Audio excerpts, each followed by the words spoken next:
Olá pessoal, hoje eu vim aqui, né, fazer um vídeo, né, analisando o universo resistência. Pera aí, deixa eu ir aqui no canal, né.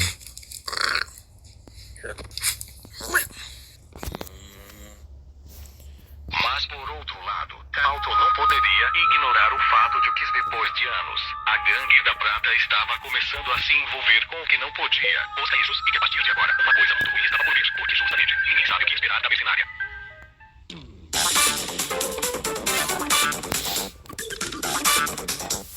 Depois que John finalmente consegue fazer um discurso público para a ONU, Butcher e Cynthia vão prestar condolências por ele ter feito um trabalho tanto decente. Os maiores apoiadores do John o elogiaram, menos alguém. Carlton, que estava molhado até os joelhos no pier iluminado por sirenes de emergência. Observa o horizonte do mar onde Serpentobon arrastou o corpo paralisado de Goriguter para as profundezas. Ao redor, equipes da CIV cuidam dos feridos, os afetados pela destruição dos dois. A expressão de Carlton mistura culpa, frustração e uma sensação crescente de que algo está profundamente errado. Quer dizer, porque diabos a Gangue da Prata depois de anos agindo no mercado negro começaria a se envolver com monstros gigantes. John e Cynthia chegam para checar o coitado, mas Carlton se afasta. Ele está inquieto. Ele não acredita que aquilo foi um ataque aleatório da Gangue da Prata. Ele começa a sentir um padrão, algo como a calmaria antes do tempestade. Isso confunde o raciocínio de John por um tempo, mas logo em seguida, ele recebe um telefonema. Era o Thor, e ele não aparentava ter boas notícias. O que acontece é que um pouco depois do John sair da base da CIV, junto a Cynthia e Butcher, os sistemas da CIV foram hackeados. Alguém teve a capacidade de invadir os arquivos tecnológicos da CIV, entrar no sistema e por 2 horas seguidas. Tempo esse que foi o suficiente para que Goriguter e Serpentobon tentavam chegar até o núcleo daquele reator de energia nuclear subterrâneo do Japão. Ou seja, durante aquele ataque, enquanto John não estava de olho, a CIV foi hackeada. E a pior parte é que Thor sabia exatamente quem foi, porque durante 2 horas, os monitores de absolutamente todos os computadores da CIV ficaram com o símbolo da Gangue da Prata estampados no fundo preto, impedindo que os funcionários tenham acesso aos arquivos que foram hackeados. Essa notícia foi o suficiente para apavorar o John. Ele não chegou a nem perceber que a Gangue da Prata sabia que eles estariam ocupados com Goriguter e decidiram hackear o sistema da CIV sem ele perceber. Mas Carlton estava disposto a resolver isso. Ele sabe que precisa descobrir o que há por trás disso e agora que ele tem uma função dentro das... Cara, se preparem, meus amigos, só digo isso, se preparem que é a Gangue da Prata nos episódios atuais do Giraverso será mais explorada, tá ligado? Né, que eu tô planejando fazer isso, né? Que, cara, real, velho, as histórias, velho, aqui do universo Existência, velho, estão me deixando muito hypado, velho.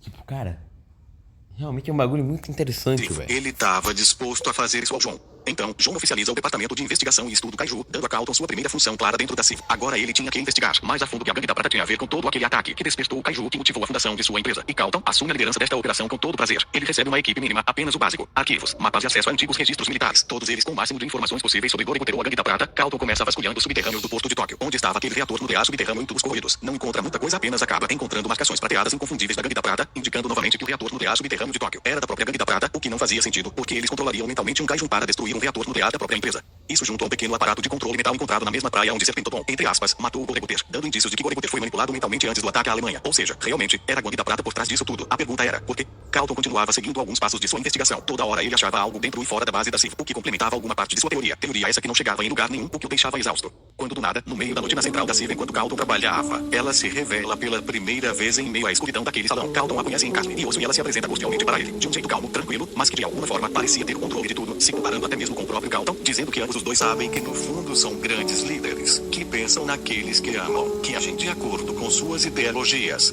Mas a única coisa que os diferem é que Carlton se submeteu ao John e o deixou na liderança da CIV, enquanto ela não se submete a ninguém, muito pelo contrário, ela passa por cima. Ela fala com Carlton como se estivesse propondo uma contratação, não cometendo crimes, de acordo com ela mesma. Quando era criança, ela não era respeitada, não tinha amigos e muito menos apoio de seu convívio. Não é à toa que quando seus pais morreram, ninguém a ajudou, não veio nem na alma cumprir, prestigiar um apoio pra ela. E foi quando ela finalmente entendeu, o mundo inteiro nunca iria respeitá-la por quem ela é. Então se ela não poderia ter o respeito de todos, ser temida parecia ser uma boa opção. Durante o diálogo com Carlton, enquanto conversa, ela esconde um objeto importante dentro do casaco. Ela pensou que Carlton não havia reparado, mas na verdade foi a primeira coisa que Carlton viu ela fazer. Daí papo vem, papo vai, a mercenária só enrolando Carlton e ele percebe isso. Mas aí ela começa a levar a conversa mais a sério e fala de uma, abre aspas, brincadeira saudável de gato e rato Que isso, velho, a mina já quer dar a bunda pro Carlton, velho. Que isso, velho. Caralho, velho. Já quer dar a bunda, velho. Caralho, é gasosa, velho. Pois é. Gasosa é meio foda, né? Caralho. Esse papo aí de gato e rato, hein? Eita pega. Já sei onde vai esse papo. Já vai direto pra cama, né? Esse papo de gato e rato. adoraria fazer com Carlton, fecha aspas, ele não entendeu direito, mas quando ela citou umas certas escamas e o sistema invadido da CIV, Carlton percebeu a cilada. Goriguter foi só uma distração, um jeito de manter os principais operários da Silva ocupados, porque o que ela realmente queria estava lá dentro da empresa. E quando Carlton percebe isso, ele imediatamente tenta correr atrás da mercenária, o que infelizmente não funciona, porque ela consegue fugir o mais rápido que ela pode, mas ao fugir, ela deixa algo cair sem perceber. Mas o Carlton já havia visto ela esconder essa mesma coisa em seu casaco. Imediatamente percebe isso, e quando ele vai ver o que é, ele lê o livro de Jó, o antigo livro bíblico, mas ele parecia bem desgastado. De tão antigo que ele era, ele até chegar a especular que ela deixou ele pra trás porque queria que Carlton o encontrasse como se fosse realmente um jogo de gato e rato que ela citou. Carlton regula e leva pra base da Sif. Ele não sabe ainda, mas esse livro muda tudo. Ah, tá, é uma gasosa cristã, então, né? Tipo, ela não queria cair de boca, né? Ela queria só ler a Bíblia pro Carlton, né? Mas aí o Carlton ficou meio de pau duro. Aí ele pensou, ela quer dar a bunda pra mim. Aí, então ela saiu correndo, ela tacou o livro na cara do Carlton e... Porra, velho, por que eu sou assim, velho? Caralho, velho. Por que eu tô fazendo essas piadas, velho, nesse episódio, velho?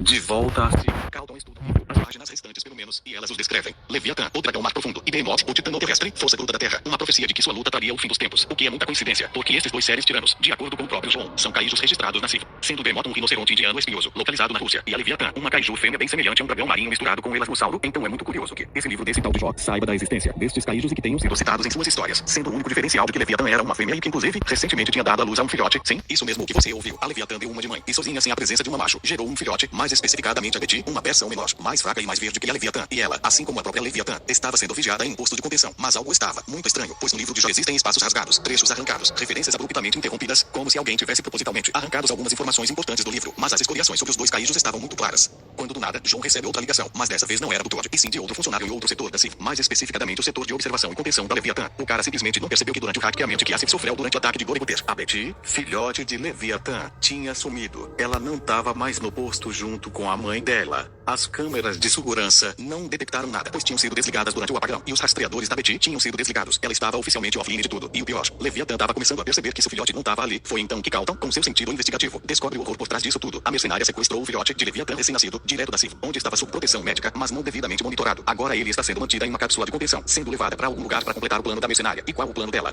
O que a mercenária realmente quer é, primeiro, ela iria controlar a filhote de Leviatã, depois, iria provocar reações extremas em Leviatã, depois forçar Behemoth a responder, e por último, criar um apocalipse natural baseado em duas forças primordiais, um plano perfeitamente brutal e totalmente arquitetado por ela. Carlton, seguindo as pistas da mercenária, percebe que durante todo esse arco da história sobre ela se mantém investigativa. Carlton sempre chega tarde demais, como um detetive correndo atrás de um assassino em série, a mercenária sempre um passo à frente, sempre fria, sempre calculista. Então ele descobre as ruínas onde o mercenário levou a filha de Leviatã e...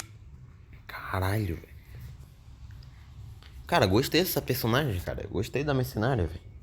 Eu acho que eu devo explorar ela mais no Gigaverso, velho. Tá ligado? Eu acho que nas histórias que eu vou envolver o universo Resistência, eu vou tentar, tipo, envolver ela mais, tá ligado? Que real, velho. Personagem interessantíssima, velho. partiu correndo pra lá. Nessas ruínas submersas, perto da Rússia, a mercenária aplica seu implante de microchip, permitindo que seu aparelho controle a mente dela. Mas antes mesmo de poder testá-lo ao vivo, Carlton chega lá junto de suas tropas e encontra a mercenária novamente, onde ela confessa que o mundo vai queimar, e quando só restar fumaça, alguém terá que reconstruir tudo, e ela está disposta a escolher ser essa pessoa. Quando então Carlton tenta prendê-la, mas ela destrói a passagem e foge por uma cápsula subaquática. Mais tarde, mercenária chega até a praia, ainda controlando a mente da pobre filhote, e então, em seu momento mais encantecudo de fúria, ela usa seu dispositivo para causar dor à filhote, fazendo ela gritar, dando sofrimento a ela.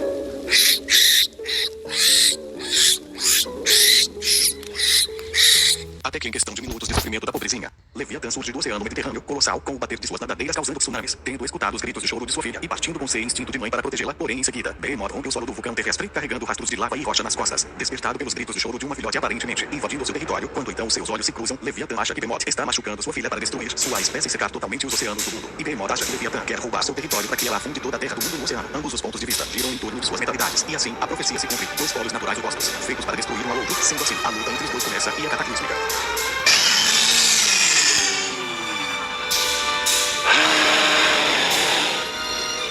Leviatã cria colunas de água de 400 metros. Behemoth rasga montanhas inteiras e lança como projéteis o mar ferve onde os dois se chocam. Terremotos de escala 10 surgem sobre o Mediterrâneo. Nevoeiro elétrico cobre o céu. Cidades costeiras entram em colapso. E Carlton, vendo tudo de longe, entende. Nada poderá pará-los. Nos penhascos próximos, a mercenária observa.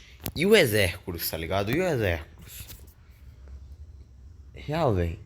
Onde está o Exérculos nesse momento, cara? Que tipo... O que aconteceu com ele? Ele morreu? Ele sumiu? Do nada, tipo...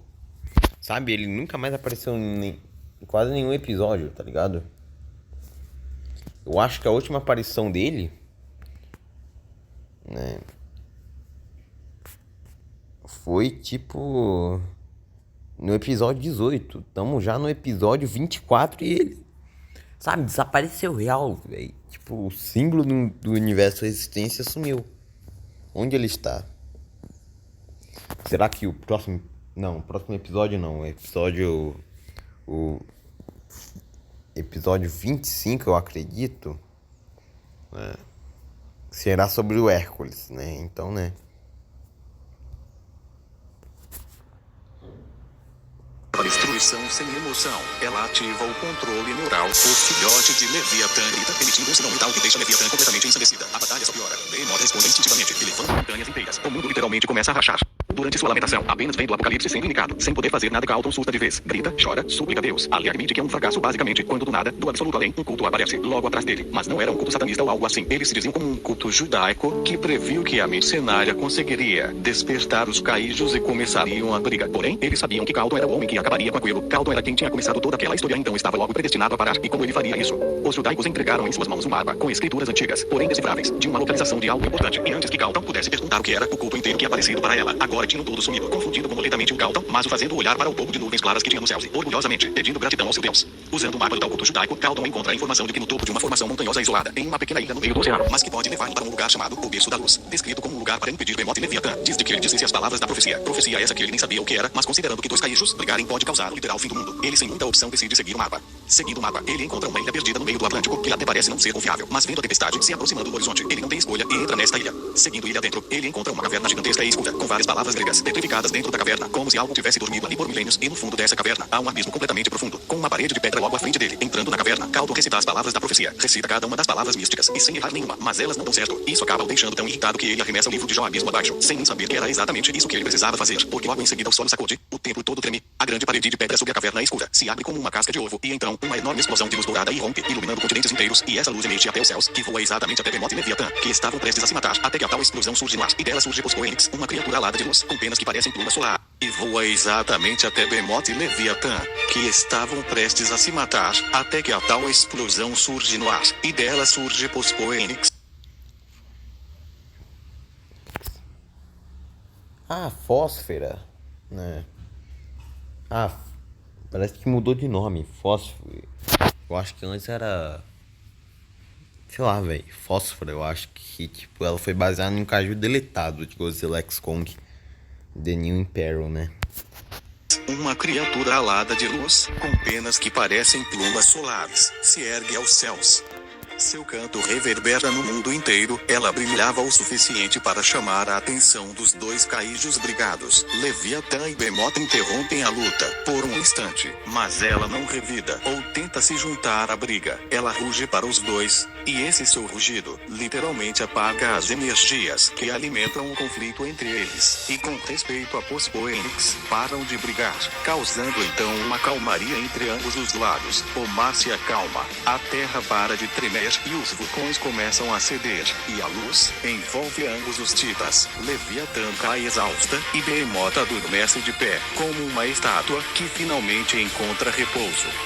Logo depois, Mercenária tenta controlar os Poscoenix com sua tecnologia, mas não funciona. Ao invés disso, a máquina explode na sua mão, quebrando seu braço e lançando-a contra as rochas. Galton chega até ela para prendê-la, mas ela sorri de forma perturbadora e diz para Galton que acabou, mas que ela não perdeu desta vez, e ela pode até ter acordado os deuses, mas o mundo jamais voltará a ser como era depois disso. E então ela se joga da encosta, mas seu corpo não é encontrado depois disto. Poscoenix pousa diante de Galton, ele não a teme, e ela apenas encosta seu enorme focinho em sua testa, como uma bênção de agradecimento, e voa para o alto das nuvens, desaparecendo no clarão dourado. Leviatã e seu filhote voltam para as profundezas, em seu local de descanso, para que possam dormir juntos no Mediterrâneo, enquanto Behemoth volta a repousar sobre as montanhas. Assim vê pelo radar a presença de uma, abre aspas, terceira força celestial, fecha aspas, estável na atmosfera, voando na atmosfera da Terra, e Poscoenix, purificando esta atmosfera, apenas vai embora, pro além do horizonte, sem dar muitos indícios de quando voltaria. Mas enquanto isso, Galton coloca o livro de Jó dentro de uma caixa lacrada, guardando-a em seu escritório, e já cansado do que acaba de vivenciar, ele diz: o mundo quase acabou hoje, e alguém arrancou as páginas que poderiam salvá-lo. Mas agora eu sei a verdade. Mas não é só isso. Acho que para Galton já estava na hora dele se aprofundar no que cargas d'água tinha afundado a ilha sem nome.